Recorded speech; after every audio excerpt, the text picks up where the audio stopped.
Hello दोस्तों। तो आज का जो हमारा पेपर है वो सेशन है एमए का द्वितीय सेमेस्टर प्रथम प्रश्न पत्र जिसका नाम है रीतकालीन हिंदी का। ये जो पेपर है डॉक्टर राम मनोहर लोहिया अवध विश्वविद्यालय के बच्चों के लिए है, जिसमें हम आज कराएंगे MCQ question, multi choice question. क्योंकि जो हमारी सीरीज आई है वो थ्योरी के रूप में है, लेकिन हमको जो पढ़ना है ऑप्शन के रूप में पढ़ना है, जिसमें कुल मुख्य 4 कवि आए हैं। बिहारी आए हैं, देव आए हैं, केशवदास हैं और घनानंद जी। ये 4 कवि हैं। इन 4 कवियों को पढ़ना है और इन्हीं 4 कवियों से हमारा पेपर भी बनेगा। तो पहले मैं आपको पढ़ा भी चुका हूँ, अति लघुत्तरीय प्रश्न है, लेकिन उन प्रश्नों से आपका काम चलने वाला नहीं। तो आज लेकर हम आए हैं जो हमारे क्वेश्चन हैं multi choice question, option question. तो पहला सवाल ये है, और ये पेपर हमने बनाया है, आशा करता हूँ आपको ये अच्छा लगेगा। रीत मुक्त के कवि हैं आलम प्रसाद पंत निराला। आपको क्या लग रहा है कि जो रीत मुक्त के कवि हैं वो कौन है? तो ये आलम है। आलम जो हैं रीत मुक्त के कवि माने जाते हैं। हालांकि जो मैं पढ़ा रहा हूँ बहुत जगहों से ढूंढ के लाए हैं इस पाठ्यक्रम को कि आपके पेपर में ये आता रहे। उसके बाद बिहारी किस राजा के आश्रित थे? जो कवि बिहारी जी हैं ये किस राजा के वहाँ मतलब रहते थे? तो राजा जय सिंह ऑप्शन सही है। हालांकि अकबर जो थे उनके वहाँ नहीं रहते थे, किसरा नहीं रहते थे और महाराणा प्रताप के वहाँ भी नहीं रहते थे। सवाल नंबर 3 कि बिहारी ने किस भाषा में रचना की? तो रीत काल की अगर सबसे ज़्यादा प्रचलित भाषा मानी जाए तो ब्रज भाषा है, और ब्रज भाषा ही बिहारी ने चुना है, और ब्रज भाषा में ही जो बिहारी दास जी के दोहे हैं वो प्रचलित हैं।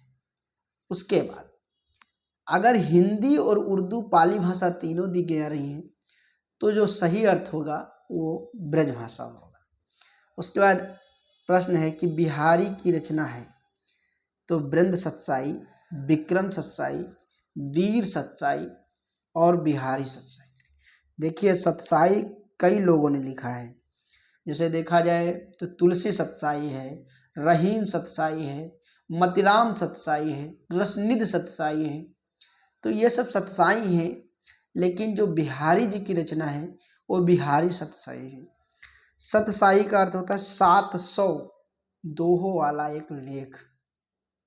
अगर कोई पूछे कि बिहारी ने कुल कितने दोहे लिखे तो 14 लिखे, लेकिन कुल महत्वपूर्ण कितने दोहे लिखे तो वो 700 है। तो ये ऐसा अर्थ आता है।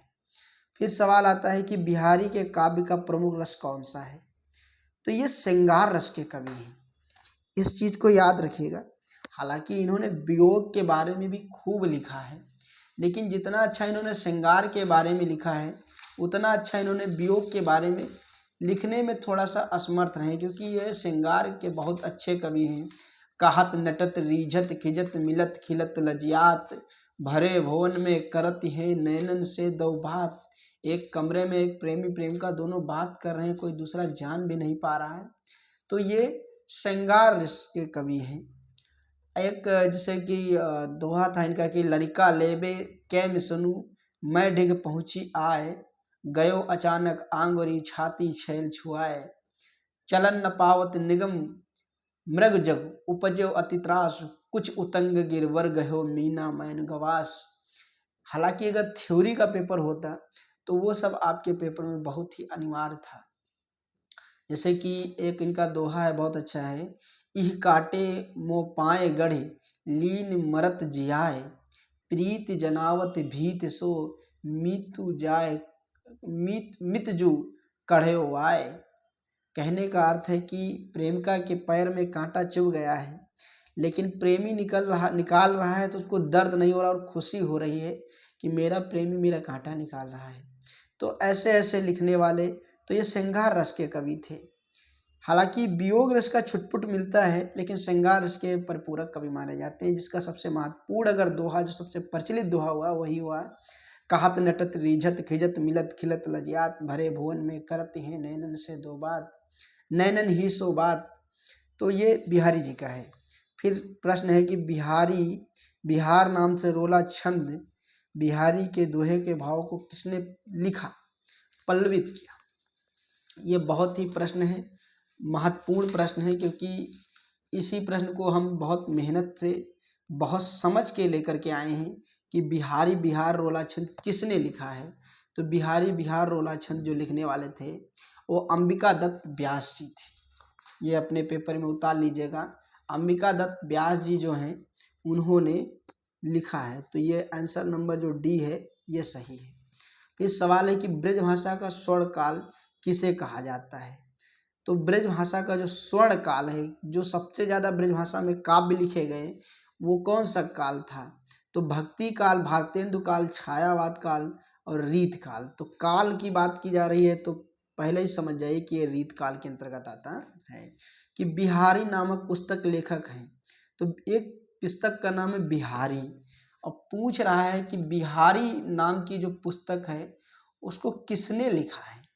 और ये बहुत ही अच्छा सवाल है कि बिहारी नाम की पुस्तक किसने लिखा है, बिहारी, बिहारी पुस्तक को लेखक कौन है।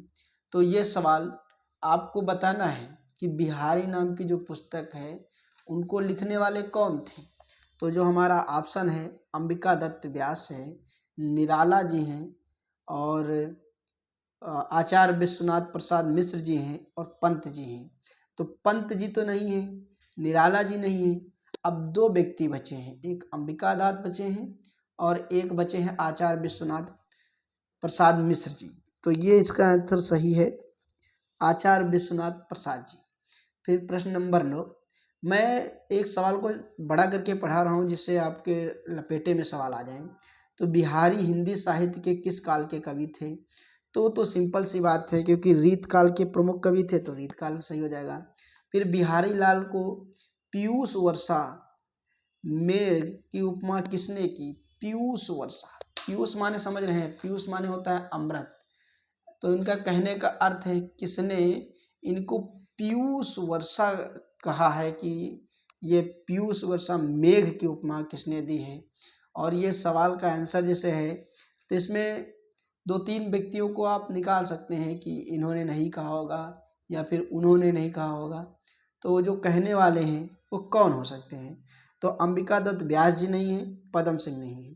तो ये आपका 50-50 हट गया, अब बचा 50-50। तो हरप्रकाश या श्री राधाचरण गोस्वामी। तो इसका आंसर का जो सही आंसर है श्री राधाचरण गोस्वामी जी हैं। फिर सवाल है कि बिहारी सत्साई में कुल कितने दोहे हैं। तो इसमें जो ऑप्शन है वो 700 है, 1400 है, 800 है और 1000 है। अगर छुटपुट भाषा में दिया गया होता तो इसका आंसर बदल सकता था, लेकिन अगर छुटपुट नहीं दिया गया है तो 700 दोहों का जो काव्य लिखा गया, महाकाव्य लिखा गया, वो बिहारी सत्साई है, जिसमें कुल 700 दोहे हैं। फिर सवाल है, सवाल नंबर 12, कि बिहारी का जन्म कहाँ हुआ था। तो बिहारी का जन्म ना बिहार में हुआ था, ना पटना में हुआ था, ना लखनऊ में हुआ था, ये ग्वालियर बसुआ गोविंदपुर में हुआ था। तो बिहारी के जन्म कब हुआ था। तो बिहारी का जो जन्म है वो 1250 में भी नहीं हुआ, 1550 में भी नहीं हुआ और 1600 में भी नहीं हुआ। ये 1652 में इनका जन्म हुआ था। इनके पिता का नाम केशवदास था। तो अगर पूछ ले रहा है कि बिहारी जी के पिता का क्या नाम है तो केशवदास आप कह सकते हो। तो गागर में सागर भरने का काम किसने किया है, बिहारी जी ने किया है। इनके ऊपर एक दोहा है कि सतसाई के दो हेरे जो नाविक के तीर देखन में छोटे लगे, घाव करे गंभीर। फिर बिहारी का निधन कब हो गया। तो समझ लीजिए कि 1652 में इनका जन्म हुआ, तो इनकी मृत्यु कब हुई है। जो कवि लेखक पूछ रहा है कि बिहारी जी की जो मृत्यु हुई है वो कब हुई है, उनका विवाह कब हुआ है, उनका विवाह कहाँ से हुआ है। तो अगर एक थ्योरी के रूप में पढ़ा जाए तो समझ लीजिए कि बिहारी जी का जन्म 1652 में ग्वालियर बसुआ गोविंदपुर में हुआ था। इनके पिता का नाम केशवदास या केशवदेव था। इनको बिहारी सत्साई इनकी रचना है। इनकी शादी मथुरा के माथुर ब्राह्मणों के घराने में हुआ था और इनकी मृत्यु 1720 ईस्वी में हुई। तो अगर इतना याद कर लेंगे तो आपका कम से कम एक सवाल तो बन ही जाएगा। फिर सवाल आ गया केशवदास से। केशवदास का उपनाम क्या है? देखिए, जो पंत उपनाम है ये सुमित्रा नंदन पंत जी का है। निराला जो नाम है ये सूर्यकांत त्रिपाठी निराला जी का है। और शुक्ल जो नाम है आचार्य रामचंद्र शुक्ल जी का है। तो बचा कौन? वेदांती मिश्र जी बचे। उसके बाद सवाल नंबर 17 की पाठ्यक्रम में कौन सी कीर्ति आई है? देखिए, रसिक प्रिया, रामचंद्रिका, नखशिख और छंदमान, ये चारों अगर कीर्ति देखा जाए तो केशवदास की हैं, लेकिन हमारे पाठ्यक्रम में कौन आई है? तो रामचंद्रिका आया है। और इस प्रश्न को आप बहुत ही इम्पोर्टेंट मान लीजिएगा, क्योंकि ये प्रश्न आपके पेपर में आ सकता है। सबसे महत्वपूर्ण सवाल यह है कि रीत काल के समय की अवधि कब से कब तक है? तो संवत 1500 से 1700, संवत 1700 से 1900, संवत 1000 से 1500 और संवत 1900 से 1950। तो इसका जो सही जवाब है संवत बी नंबर, क्योंकि संवत 1700 से 1900 तक इनको माना जाता है। फिर सवाल नंबर 18 कि केशवदास को कठिन काव्य का प्रेत किसने कहा? तो केशवदास को कठिन काव्य का प्रेत किसने कहा? तो केशवदास को कठिन काव्य का प्रेत आचार्य रामचंद्र शुक्ल जी ने कहा, क्योंकि हिंदी साहित्य का इतिहास लेखन करने वाले जिनका सबसे बहुचर्चित इतिहास रहा है हिंदी साहित्य का, वो आचार्य रामचंद्र शुक्ल जी हैं। और पंत जी और रामस्वरूप निराला जी ये नहीं है। फिर किसने केशवदास के अलंकारवाद कहा है? तो अलंकारवाद भी शुक्ल जी ने ही कहा है। फिर केशवदास के किस संप्रदाय में दीक्षित लिया? तो ये जो इनका संप्रदाय इन्होंने चुना वो चुना था निम्बार्क। तो निम्बार्क इसका आंसर सही है। तो एक बार ऊपर चलते हैं, इधर चलते हैं शुक्ल जी, फिर ऊपर चलते हैं शुक्ल जी, और फिर सारे आंसर हमारे सही हो गए। फिर गागर का सागर बिहारी जी को कहा जाता है। तो ये हमारा आज का सिलेबस था, जिसमें हम कुल 20 सवाल लेकर के आए थे। अब हम पहले केशवदास जी के बारे में जान लेते हैं। केशवदास जी जो है अलंकारवादी कवि थे, रसवादी। हालांकि थ्योरी में पढ़ लेते हैं पेपर से, क्योंकि हमारे पास किताब भी है जिसमें आपको समझ भी आ जाएगा कि केशव मूलतः अलंकारवादी कवि थे, रसवादी नहीं। उनका कविता का सिद्धांत ही अलंकार बहुलता था। बिना अलंकारों के कविता के कवि थे नहीं मानते थे। अलंकारवादी होने के साथ साथ चमत्कार एवं पंडित प्रदर्शन पक्षपाती थे। उनकी पृष्टि सरलता स्वाभाविकता के पूर्ण कविता निम्न कोटि थी, और क्लिष्टता पंडित प्रदर्शन का चमत्कार प्रदर्शन के जाल में ऐसे फंस जाते थे। उनका काव्य की सहृदयता एवं सरलता विलुप्त हो जाती, और इस प्रवृत्ति के कारण विद्वानों ने कठिन काव्य का प्रेत तक कह डाला। और कहने वाले जो थे वो आचार्य रामचंद्र शुक्ल जी थे। ये जो प्रश्न है कि रसिक प्रिया रामचंद्र का कब प्रिया रत भावनी, वीर सिंह देवचरित, विज्ञान गीता, जयगिरी जयचंद्रिका, नखशिख और छंदमान, इसमें से कोई एक कीर्ति आ सकती है और आपसे पूछ सकता है कीर्ति किसकी है। तो ये प्रश्न बहुत ही महत्वपूर्ण प्रश्न है। फिर रामचंद्रिका के छंदों को अजायब घर किसने कहा? तो रामशरण चतुर्वेदी जी ने कहा। कठिन काव्य का प्रेत आचार्य रामचंद्र शुक्ल जी ने कहा। अलंकारवादी आचार्य रामचंद्र शुक्ल जी ने कहा।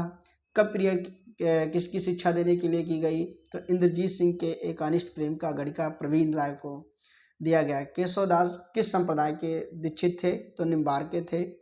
फिर रामचंद्रिका के कितने प्रकाश थे? 39 प्रकाश थे। और केशवदास के रामचंद्रिका की रचना किस प्रतिस्पर्धा में थी? तो तुलसीदास की थी। अब हम और पढ़ लेते हैं। केशव को कोट का कवि किसने कहा? तो डॉक्टर विजयपाल ने कहा। केशवदास ने राधा के अंगों और पंगों का वर्णन किसमें किया है? तो नखशिख में किया है। और केशवदास की रसिक प्रिया किसका उल्लेख है? तो 9 रसों का है। तो ये लगभग कुछ हम 20 प्रश्न लाए थे ऑप्शन में, जिसमें से ऐसे करके हम कुल 100 प्रश्न करा देंगे, जिसमें आपका पासिंग मार्क आ जाएगा। तो आप निश्चित रहिए, आप हमारे संग जुड़े रहिए। तो आज यहीं तक, मिलूंगा अगले क्लास में। जय हिंद, जय दोस्तों।